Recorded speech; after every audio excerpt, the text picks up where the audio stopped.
Pernahkah kamu punya mimpi besar, tapi tiba-tiba merasa takut untuk mulai, atau mungkin kamu sering terjebak antara khayalan indah dan kenyataan yang terasa berat? Di video ini, kita akan bahas bagaimana cara tetap bermimpi, tapi tetap membumi. Karena mimpi tanpa tindakan hanya jadi khayalan, tapi tindakan tanpa mimpi, ya cuma jadi rutinitas biasa. Yuk, temukan keseimbangannya. Tapi sebelum kita mulai, jangan lupa subscribe, nyalakan lonceng notifikasi, dan bagi pendapatmu di kolom komentar nanti.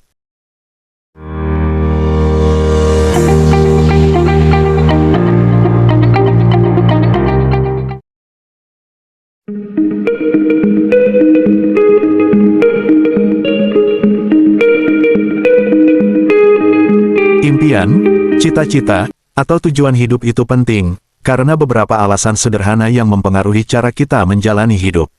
Berikut penjelasannya. Pertama, mimpi memberi arah. Mimpi itu seperti peta. Bayangkan kalau kita naik motor tanpa tujuan, akhirnya muter-muter aja. Mimpi membantu kita tahu mau kemana. Contohnya, Steve Jobs bermimpi membuat teknologi yang ramah pengguna. Tanpa mimpi itu, mungkin nggak ada iPhone hari ini. Kedua, mimpi membakar semangat. Saat kita punya mimpi, ada api yang bikin kita semangat bangun pagi. Tahu nggak, J.K. Rowling dulu cuma seorang ibu single parent yang mimpiin cerita Harry Potter. Meski ditolak 12 penerbit, mimpinya membuatnya terus menulis. Ketiga, membuat hidup lebih bermakna. Impian memberi kita alasan untuk berusaha dan berkembang. Bahkan jika impian itu belum tercapai, proses meraihnya bisa mengajarkan kesabaran, kerja keras, atau kreativitas. Keempat, mengasah potensi diri. Untuk meraih impian, kita sering perlu belajar hal baru, keluar dari zona nyaman, atau mengatasi kelemahan. Contoh, impian jadi atlet, membuat kita rajin berlatih dan disiplin. Kelima, membantu mengatasi kesulitan. Orang yang punya impian cenderung lebih tahan menghadapi masalah. Mereka berpikir, aku harus kuat karena masih ada tujuan yang ingin kuraih. Impian menjadi penyemangat di saat-saat sulit. Tapi, jangan terlalu lama di awan. Masalahnya, kadang kita terlalu asyik melamun. Ngebayangin jadi YouTuber terkenal tapi nggak pernah upload video, atau pengen jadi pengusaha tapi takut mulai bisnis. Disinilah kenyataan harus dihadapi. Mimpi itu seperti GPS di ponselmu. Kalau kamu nggak masukkan tujuan, ya kamu cuma muter-muter di tempat yang sama. Tapi begitu kamu punya tujuan, GPS itu akan kasih tahu jalan tercepat, meski terkadang ada macet atau jalan berlubang.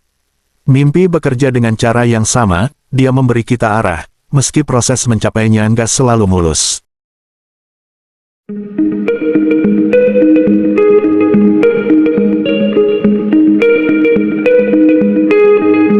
Kenyataan bukanlah musuh, karena ia seperti peta yang jujur, ia menunjukkan di mana kita berdiri saat ini, bukan menghalangi kita untuk mencapai tujuan.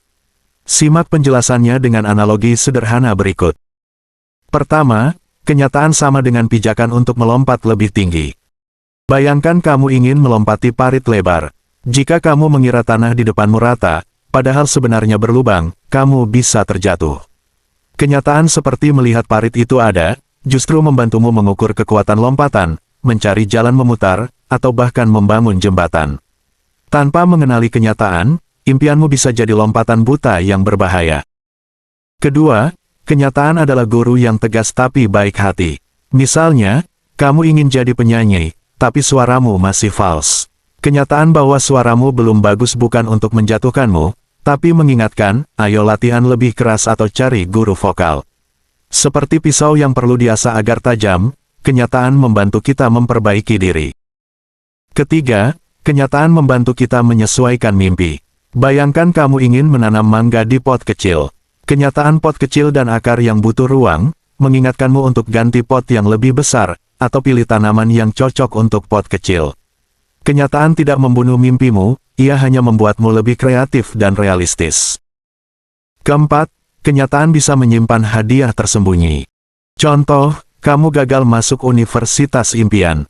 Kenyataan pahit ini mungkin membawamu ke kampus lain, di mana kamu justru menemukan passion sejatimu, misalnya desain grafis. Seperti hujan yang awalnya mengganggu, tapi kemudian menyuburkan tanah. Apa yang terjadi jika kita melawan kenyataan? Seperti berenang melawan arus, kamu akan kehabisan tenaga. Padahal jika kamu mengikuti arus sambil mencari celah, kamu bisa sampai ke tujuan dengan lebih bijak. Jadi, kenyataan itu seperti cermin, ia tidak berbohong, tapi juga tidak menghakimi. Tugas kita bukan memecahkan cermin karena gambarnya tidak sesuai harapan, tapi menggunakan refleksinya untuk berbenah, belajar, dan bertindak lebih cerdas. Seperti kata pepatah, bermimpilah setinggi langit, tapi jangan lupa kakimu menapak bumi.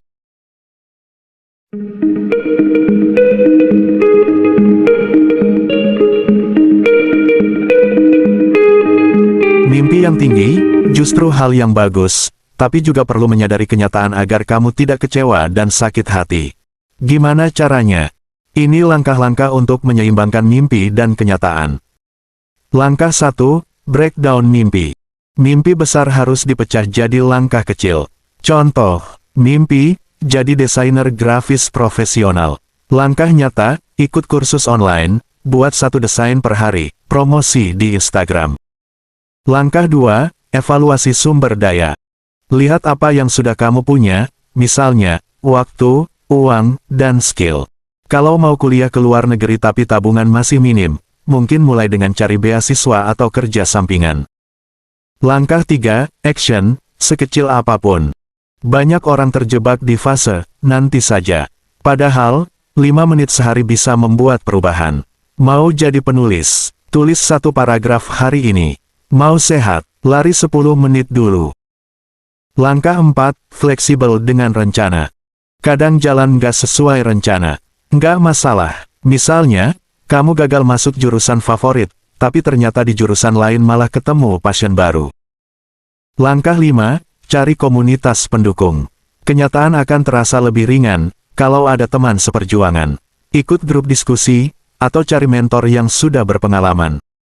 Jadi, mimpi itu seperti daun-daun yang menjulang ke langit, sedangkan kenyataan adalah akar yang harus tetap tertanam di tanah.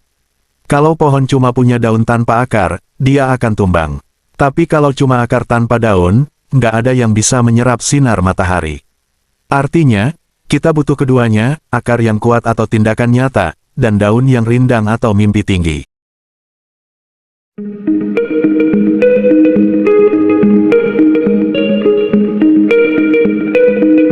Bayangkan kamu ada di perahu layar. Mimpi adalah layarnya yang menangkap angin untuk membawamu maju. Tapi kalau nggak ada dayung atau tindakan nyata, saat angin berhenti, perahu akan terombang-ambing. Jadi, saat angin mimpi bertiup kencang, manfaatkan. Tapi saat angin reda, gunakan dayungmu untuk tetap bergerak. Bermimpilah setinggi langit, tapi jangan lupa lihat tanah di bawah kaki. Mimpi tanpa tindakan sama dengan ilusi. Tindakan tanpa mimpi sama dengan rutinitas hampa. Yuk, mulai hari ini.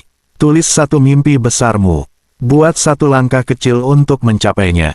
Lakukan sekarang. Jangan lupa subscribe untuk konten inspirational lainnya. Share di komentar, mimpi besar kamu apa? Siapa tahu, kita bisa bantu wujudkan bersama. Demikian video ini, sampai jumpa di video selanjutnya.